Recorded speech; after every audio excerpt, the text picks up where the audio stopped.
Good day, podcast community. Pete Kane here, Podcast Pete and business relationship coach.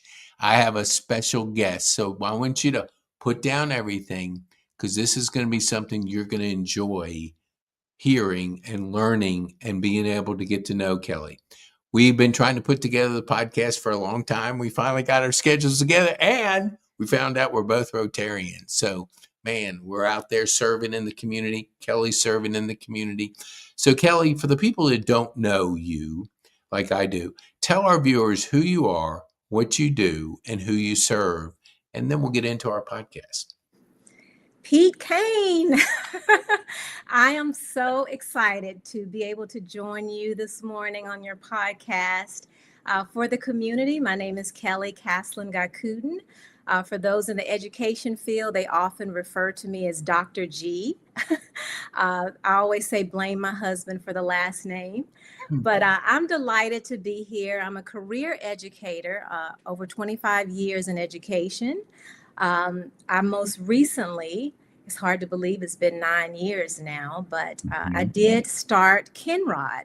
And Kennrod is a Georgia-based, specifically in Cobb County, Georgia, nonprofit.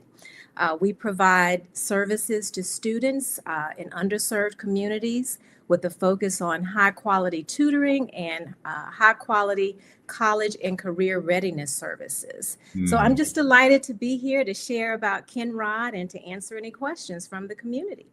Oh, that's so good. Thank you, Kelley. So, I'm familiar with Kennrod because we had a lot of, I think it was before they even had a word called podcast. It was like something, like interviews, whatever it was, but it was we definitely had to pivot, right? Yes, we did. So tell our viewers, like, what drove you to start Kennrod? Like, you are from the education, you have your education. You were in education as a superintendent, and that is obviously important education. But why Kennrod? Wow, that's a real long story, Pete. But I'll try to make it brief. Okay. I wanted to be a teacher from the time I was 6 years old. Education is just a part of who I feel like I am. And I attribute that to my first grade teacher, Miss Davis. She inspired me to teach. One day I asked her, how can I become a teacher? I want to be just like her. And she said, you have to go to college, and you have to do well. And I kept that focus from the time I was 6 years old. Kennrod came about, as you mentioned earlier. I was a school superintendent. Unfortunately, I was terminated without cause, totally unexpected, just came out of nowhere. And I just really was at a point in my life where I thought, what in the world? Like, I have worked since I was 15 years old. And I did not really know how to process that. At the same time, I think it's important to know that in 1999, I had my second daughter, Kennedy. Kennedy was born with a birth defect, and we had her almost until she was 8 months old. I lost her unexpectedly. And then a year later, in 2000, my first husband, Rodney, was tragically killed while working as a hotel manager. So this was 99, 2000, back-to-back years of great loss. And then in 2015, I lost my job. And I really, after that happened in September, and I started to think, what in the world can I do? Because I'm used to getting up every day, going to work, putting in all that needed to be done to service kids and families and communities. And so I kept my routine, and I would just go to the bookstore and I would read. And the more I read, I kept praying about, how can I continue to serve? I know the work that I love. I love education, but what can I do now to keep going? And I have some time that I can really just be still and figure it out. And by November, I figured it out. I said, I want to honor Kennedy, my daughter, and Mhm. Rodney Mhm. by continuing to focus on education because there are so many needs, particularly for kids who are in at-risk communities or underserved communities. I Mhm. want to continue the work that I've been doing for all these years. And so Kennrod really was born at that point. That's how it came about. Hmm. It was a great way for me to honor them and also continue the work that I love in spite of losing my job. And so by December, Kennrod was officially made a 501c3 in Georgia. Hmm. And Pete, you would not believe, as of this week, we are now 9 years old. You Yeah. know, I love just what you shared with our community, and I want to just a couple things. There's a lot of nonprofits that are out there, and I have had numerous ones on my podcast. And I often say your passion is not everybody's passion.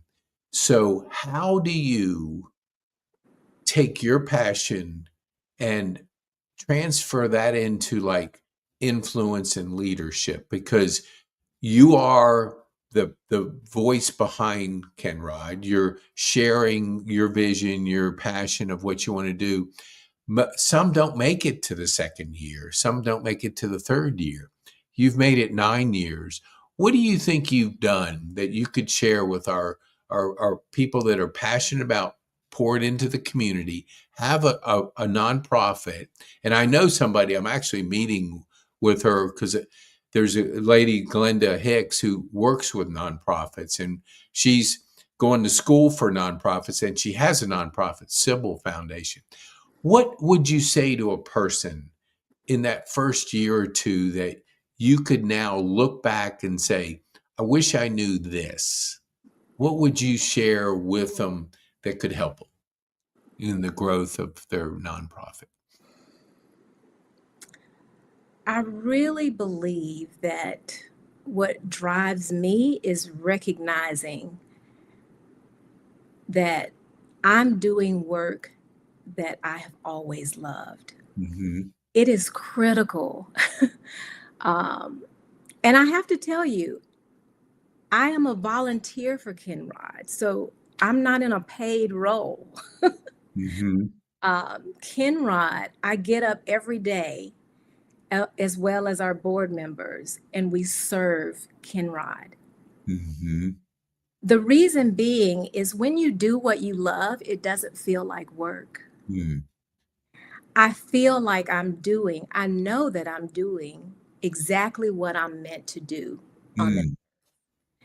That is what drives me. That is what continues to motivate me to go out and speak to people about it, to um, galvanize partners, all of those things that is part of my daily work, Hmm. because it is meant for me to do these things. I'm surprised that here we are at our ninth year already. And what I have been able to see during this time is every year we've gotten better. I'd be remiss if I didn't say when I first started Kennrod in 2015, I was a tutor. I called up some of my friends and I said, I'm starting Kennrod. We're going to focus on tutoring. And I want to make sure all of our kids get the very best services. I want to make sure that they have every opportunity to succeed in school because there are so many needs. And I was actually tutoring myself. It wasn't until the second year or around about that period that I Hmm. said, in order to scale, because of course, while I love teaching, there's Hmm. no way for me to be able to service the many children who need it. And so I'm just so grateful. I just literally started walking, knocking on doors, and I met a gentleman by the name of Raman, who is a Kumon instructor, Kumon director. And he said, absolutely, I will partner with you. And he's been one of my partners from the very beginning. And so now when we say we provide high quality tutoring, well, Kumon has been around for well over 40 years and Mm, is an international tutoring company. And mhm, we have three centers here in the metropolitan Atlanta area. So mhm, where as long as we have funding, any student that attends a Title I identified school can walk in and ask for a scholarship. hmm, They fill out their application and they're able to get services. So it really is about removing barriers. You mhm, know, this is something that kids are very likely in underserved communities to not be able to afford, but mhm, Kennrod makes that possible. So to answer your question, I think when you know that what you're doing, well, first of all, when you know that you're doing what you're meant to be doing, hmm. I Yes. am meant to be in education for the rest of my life. I Mhm, never imagined that it would look this way because when I started out, and certainly when I moved up the ladder to school superintendent, that was where I saw myself. mhm, Kennrod wasn't thought of, but life happens to all of us. And I think the biggest thing that I can say to your community today is to keep going. If hmm, you're doing what you know you're meant to be doing, you have to sit in it, obviously. There's pain in that. There's mhm, definitely pain in that. You don't want to get up, but you have to make yourself get up and keep going, doing the work that you love. And then there will be no regrets, you know? There'll be no regrets. And so I start every day knowing that I'm doing what I love to do. I'm mhm. servicing, and we talked about that earlier, Pete, is serving others. Yes. Yeah. Yeah, it's interesting that I just had a conversation with a gentleman at Rotary, and the conversation, because we've had other kind of conversations on this topic, and I was asking him how he was, and we went through some things together, just sharing. But here's what: I've been fired 5 times, quit 5 times. I wouldn't say if you looked at my career, you would say, "Man, that guy had it stellar." Because if it didn't fit, I spoke up, and a lot of times in corporate, they don't want you to speak up. They Mhm. want you to just follow the plan, not being the person that you were created to be.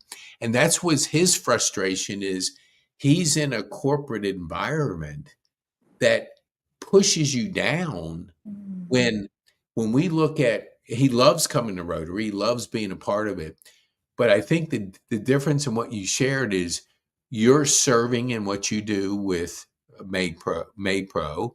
You're serving with what you do at Kennrod. You're Mhm. serving what you do at as a Rotarian.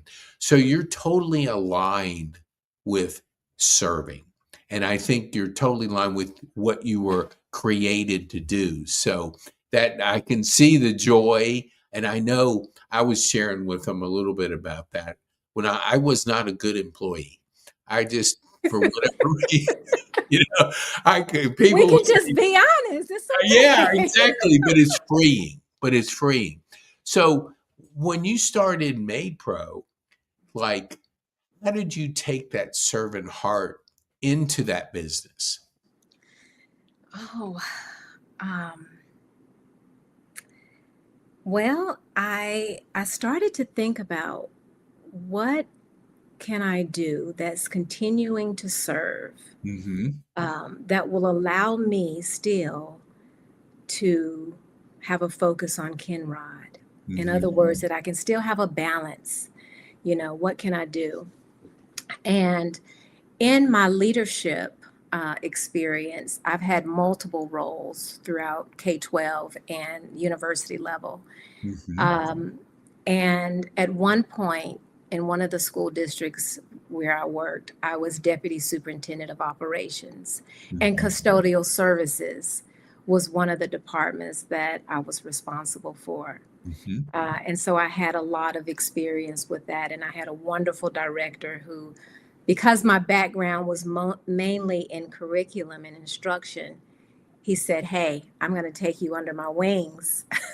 And I appreciated that. So while it seems to be out in left field to go from the education realm to janitorial, cleaning, um, it's still about service. Mm. And it came to me that way. And I started looking into different companies because in this instance, I didn't want to start something from the ground up.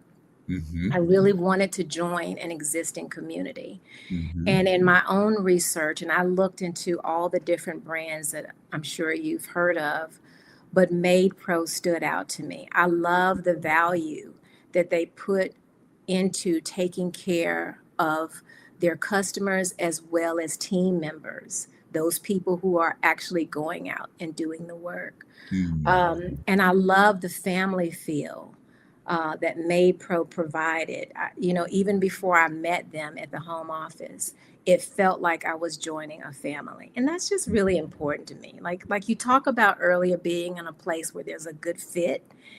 It was a great fit, Mm. and so. Yes, at the beginning when I started my office, I was cleaning too, and I hired two people, and we all went out together. And I remember my now husband saying to me, I wonder if the people that you're going into their homes, I wonder if they know that you're Dr. Kelley or Dr. G. And I Mhm. said, it doesn't matter. It doesn't matter. Mhm. All I want is to take care of them because we have customers who are 21, 22 years old. They've just graduated college. They have their first home or their first apartment, whatever that looks like, and they don't have the time or they don't want cleaning. And then we have seniors who may not be able to physically clean anymore. And Mhm. of course, we have businesses as well. So at the end of the day, we're providing a service because there is a need, and that's what matters. Mm. Yeah, so no one knew about Dr. G. They Yeah. just knew Kelley was coming, Yeah. and that was all right with me.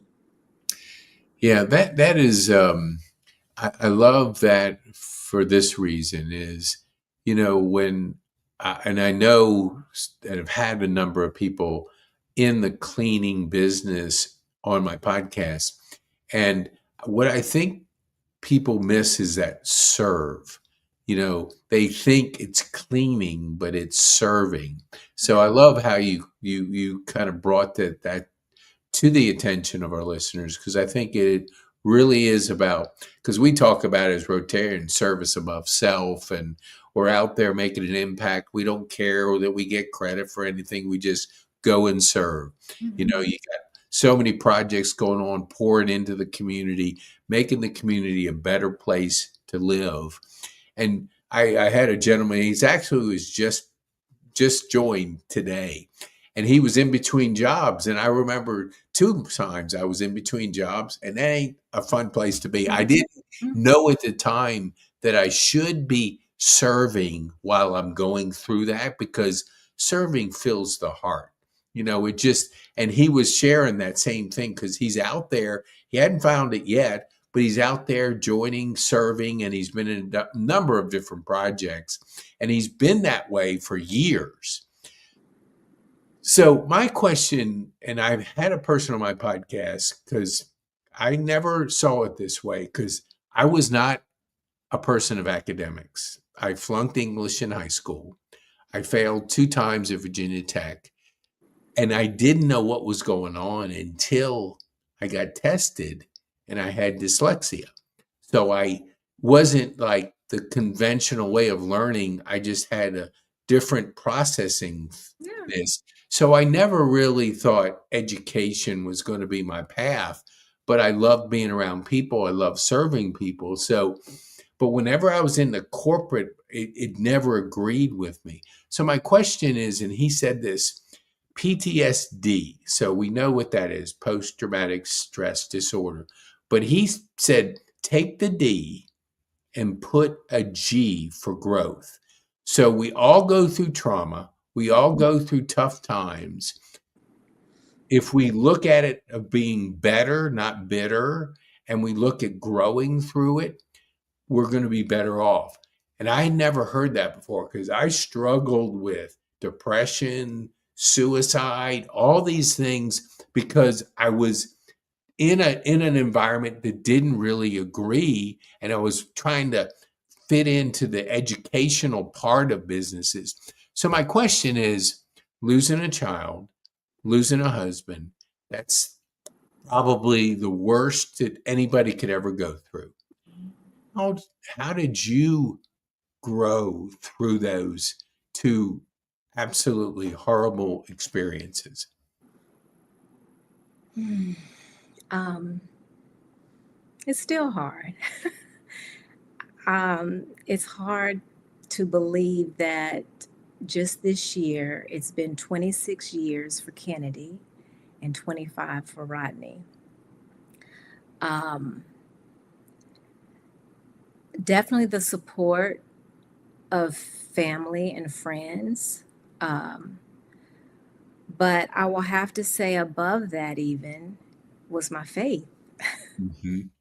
Um, Losing Kennedy was, it hit me like a ton of bricks. Because this was the first time, I was raised in the church, Pete. Mhm. Was raised in the church. Everything in my life as a young person was going how I thought I planned. I graduated high school. I went to college. I graduated college. Um, I found my person. We got married. I'm expecting a baby. I had already had my first child, my son, and then now we're having our next baby. So everything, it felt like, is going like on clockwork. And then Kennedy came. And um, it was very, very difficult. And really, for the first time in my life, I thought, this is what it means when I used to see people in church shouting because they had been through something and they had been able to overcome it. And now I'm going through something that no one can help me with. My parents can't help me. And so I just really started to lean in on my faith, Mhm. and realizing, oh, this is what it feels like when people really want to give up because you don't know what to do or where you fit in the world. Mhm. So I think it's part of our growth as humans that life is not meant to always be smooth sailing. Mhm. My trauma started, as a young adult, but there are some children, Pete, that go through terrible situations and then they come out on the other side. So I think for me, it was really just leaning into my faith. It was counseling. I definitely took part in counseling during those times, leaning on family and friends, and then realizing too that I'm still here for a reason. Mhm.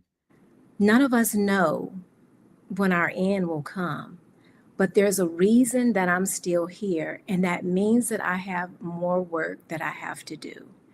And I understand fully that it's not about longevity, as Martin Luther King Jr.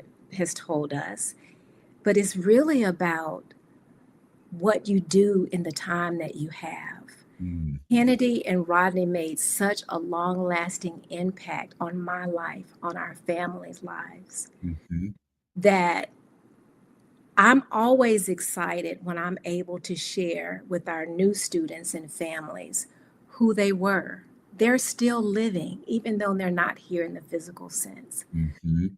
So, all of that is part of why I do what I do, to Mhm. honor their lives, to share that whatever time you have, make the most of it Mhm.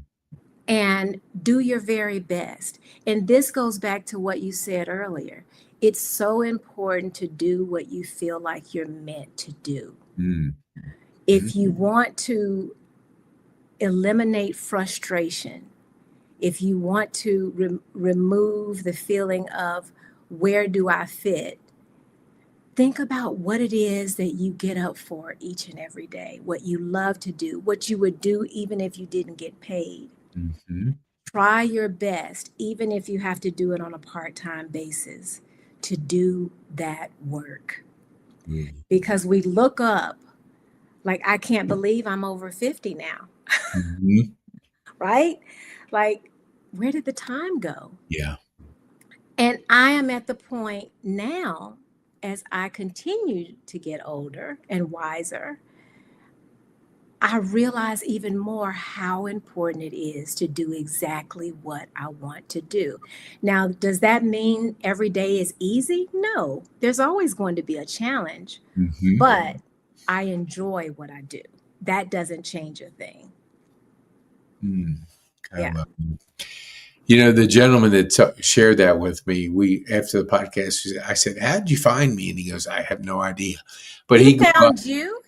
Yeah, he found me, and when I looked him up, like right before, I went, "Oh my gosh!" Like, who is this guy? But I read about him. He grew up at age 5 in a concentration camp, so not your typical pre-K. So you're growing up in an environment, you didn't really choose it, but it changed him forever. I mean, he loves every day. He's doing some incredible things around the world. He's got schools in, and I don't remember the exact area of the country, but he's just making the best of what you said, because he didn't have much to start off, but he realized he does say to anybody that it's never easy. We don't want it to be easy, because if everything's easy, you're not tested, you don't grow, you don't Right. change, you don't lean into your faith. I totally agree with you. I Yeah. had 49 days after my stroke and to think, and I was very my faith was important. I was, really involved in the church and men's groups and all that. But it wasn't until this person said, Pete, can I share something with you? And I said, sure, I'm not going anywhere anytime soon. So she said, the stroke you had, most people don't survive. And if Mm. they survive, they're worse than you. So you had a little angel looking after you. And I'm like, left side's gone. I'm, trying to figure out how to eat, how to do all the stuff that your left side used to do. But it kind of changed my perspective of, you know what? God's given me a second chance. Absolutely. Absolutely. And Pete, look at you. No one would even know that. No, no, No people, one would even know you went through that. they have no other thing. I mean, I may zigzag a little bit, or if you ask me to high five you, like with my left hand, it may not be my right hand. But you're right about that, because people go, "You did?" I said, Yeah. and it changed me. I used to like run. I don't run. I can't run anymore. I Mm-hmm. used to, for a release, play golf after work, and it was strategy outdoors and all that. I don't play golf, but Mm-hmm. I found journaling, which helped me get a deeper understanding of who I was, and podcasting. I get to have wonderful guests like you on Yes. the show. I mean, like, man, I've been pumped for about, I think you booked it 3, 4 weeks ago or whatever. I've been pumped ever since, knowing that you were going to be on, because we shared so many cool things in the Kennrod. And I remember one that I wanted to bring it up.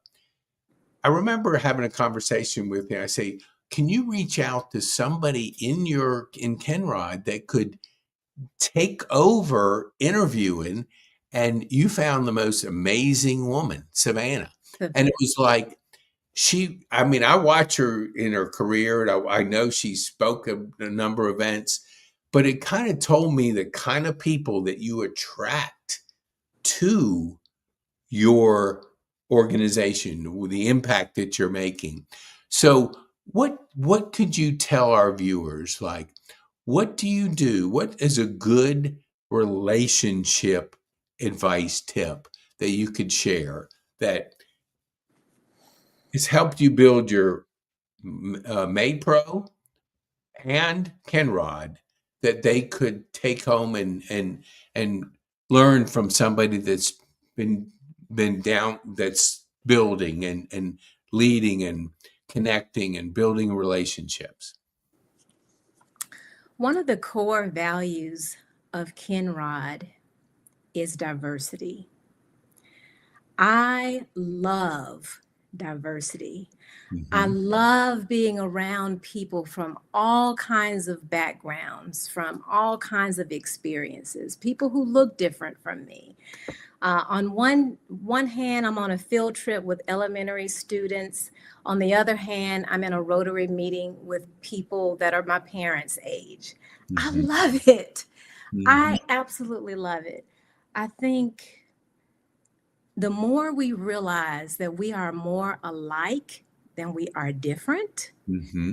the more we open ourselves up to go to a place and be in a setting where people are not the same as we are. They don't look the same. They may not talk the same. But I guarantee you, in that same situation, you'll find that there are so many things that you have in common with them Yeah. because we're all human. Yes. And I think aside from my parents, and I just love my parents have always been that way. But even aside from that, I always wanted to have experiences teaching abroad. So my very first teaching job was in Japan. Mm-hmm. And I was teaching for the Ministry of Education. And there was no one in my area who looked like me. In fact, I was the town celebrity. Everyone knew where I lived. And and everyone thought, well, sure, she can play basketball. My students would expect me during recess to play basketball. And I said, no, I'm not athletic. But I learned so much in all of that. No, seriously, Pete. And Yeah. so I'm just trying to give you Yeah. and the audience an example Yes. that, yes, was it hard for me to be in that setting? I remember one day walking outside my apartment thinking, oh my God, I cannot believe how far away I am from home. And this Mm. is tough. While it sounds cool to be the person where everyone knows where you live, and you're the only one, that wasn't always cool. Some days I didn't want to be the person that everyone was staring at. Mhm. Some days I didn't want to be asked, does your dad look like Bill Cosby? Those were real things that Yeah. happened to me. Yeah. But I looked out into the community where I lived and I thought to myself, this is why you're here. Mm. You are here because some of these people in this community would never be able to see a Black woman in their entire life. Mm. They only have the television. Mm. So you are here not just to speak English, conversational English, because Japanese learn to write and read English from the time they're in grammar school. But Mm. I was there to teach conversational English. But that experience, that quiet time on my balcony that evening taught me it's not just about teaching. They are watching you. They want to learn about you. Mm. And so it turned my perspective into I have a responsibility to show that not every Black person plays a sport. Mm.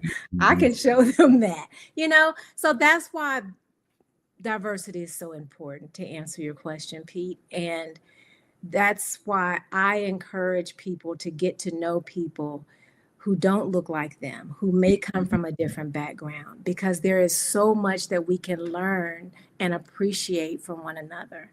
We're all interdependent anyway. We need each other. Yeah. Yeah, we really do. We And really do. those conversations and getting to know people are so, so important.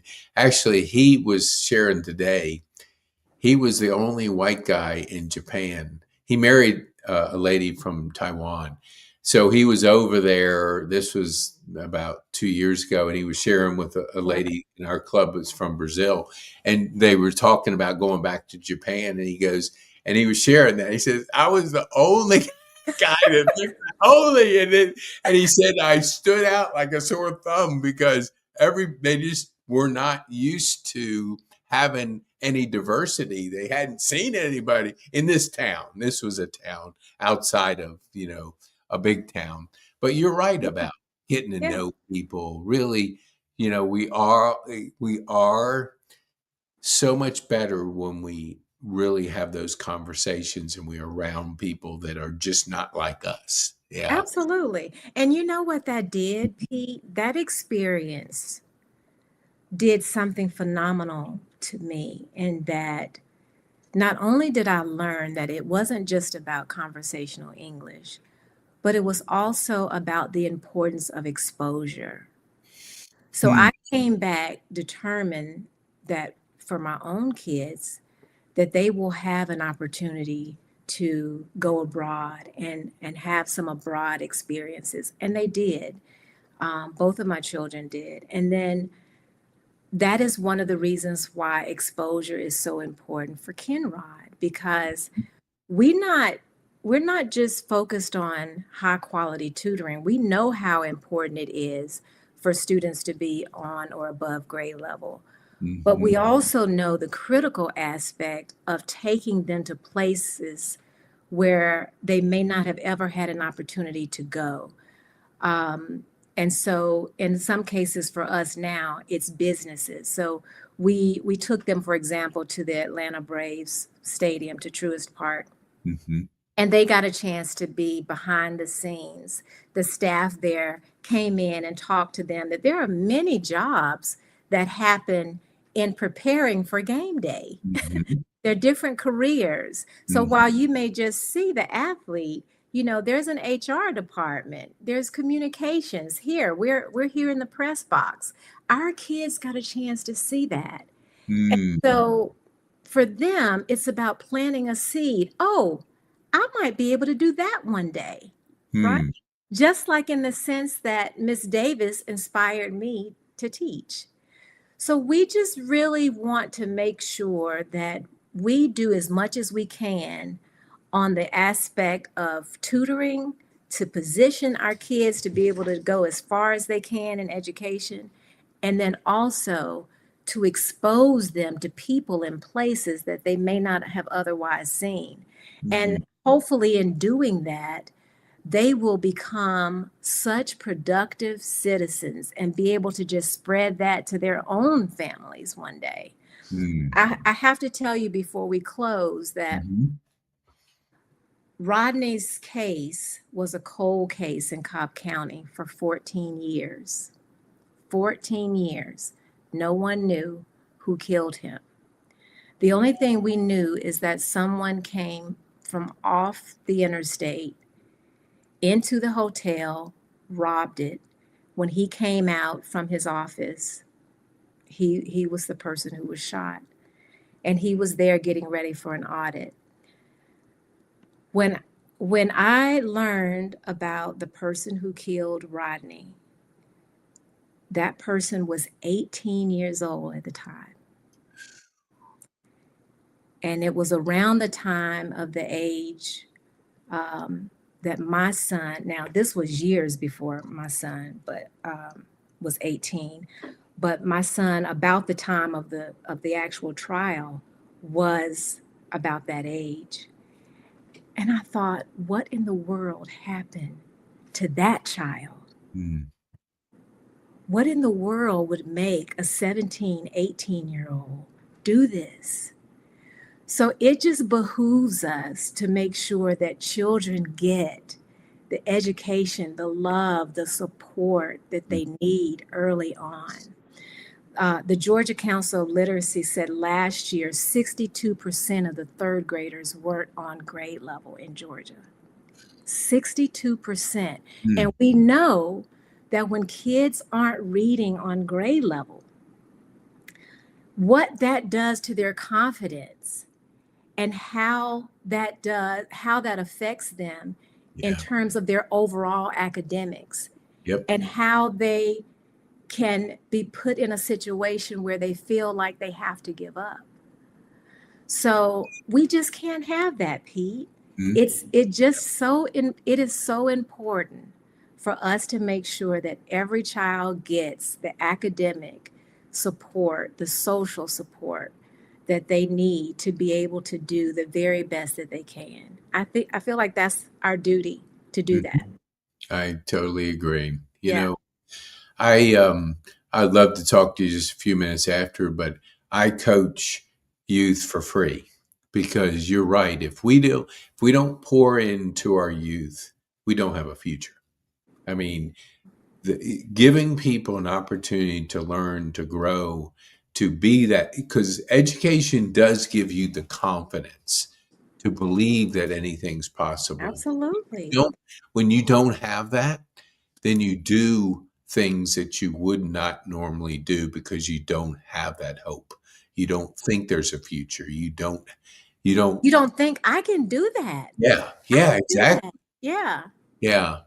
Yeah, there was a great Megan Davis with the Tommy Nobis Center, and they work with special needs kids. And she came and gave a presentation. I ended up going and doing a presentation to a group of her students. But this is what this one person said. It brought me to tears when she was going through the presentation. Not this particular thing, but a couple things.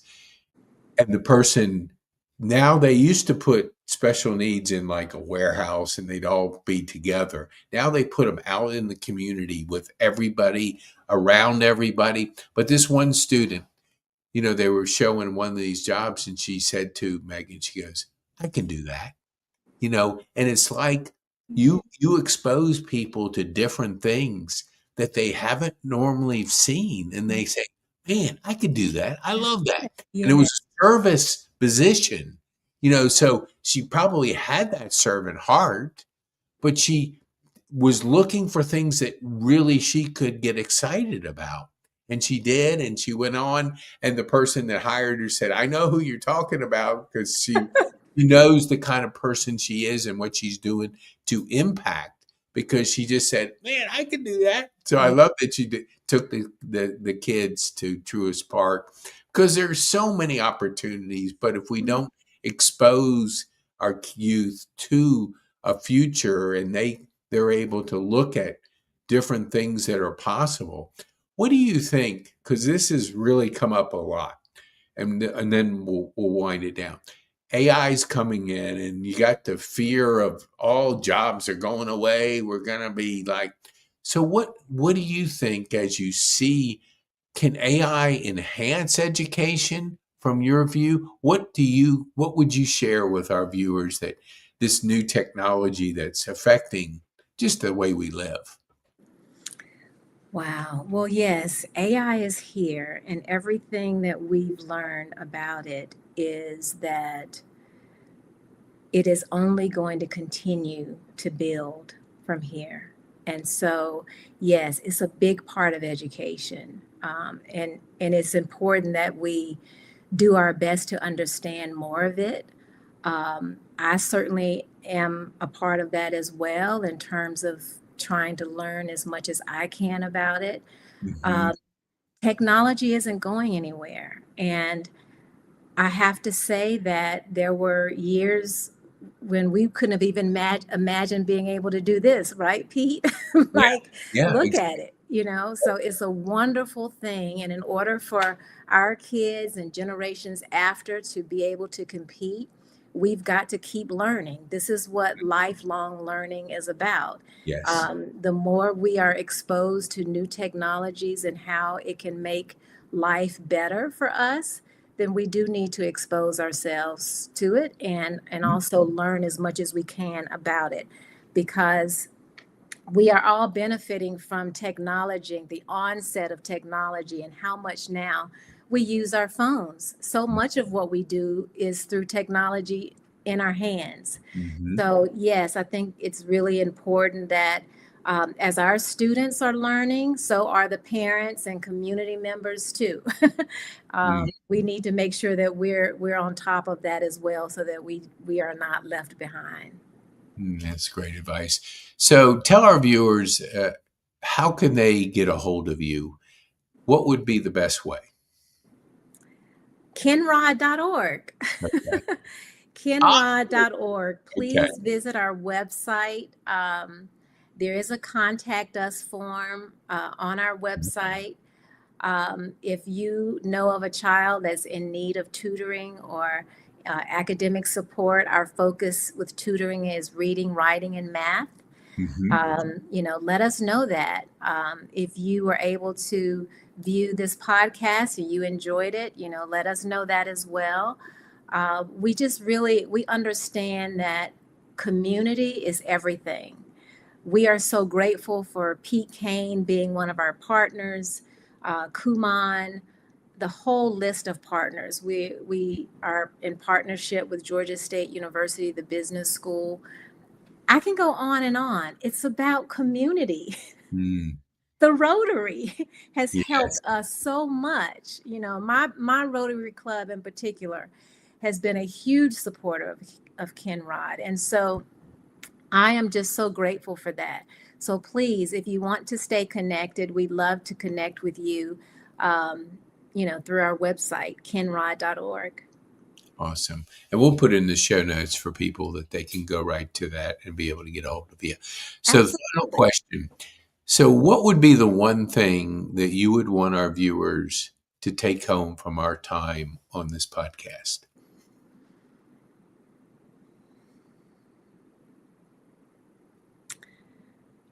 One thing, we've talked about a lot, Pete.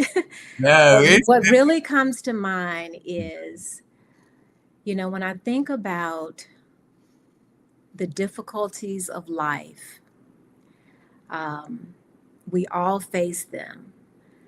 I think it is so very important to realize that as long as you can get up every day, use that as motivation to keep going. mm, No matter how hard life can get, and it will get hard at times, if you just put one step in front of the other, ultimately you'll realize how far you've come. And I can truly say that there were times in my life where I literally would watch the clock, hoping for the day to end. mm, That's when you're in some serious pain. mhm, I've been there. But the difference is I continue to get up every day and I continue to put forth the effort to do exactly what I'm supposed to do during the time that I have on earth. And so I hope each and every one of you realize your passion, realize what it is that motivates you, that gets you going every day, and do just that, even if you have to start making it a small part of your day at first, and then build from there. mm. Because the more you see yourself doing exactly what you're meant to do, the more joy and peace you will have in your life. I wish each of you well. Wow, that was Kelly, thank you so much. It's been Thank you, Pete. It was my pleasure. a joy and just to have you on and share with our community your story, your journey, and your insights and wisdom. And thank you so much for being a guest. Thank you.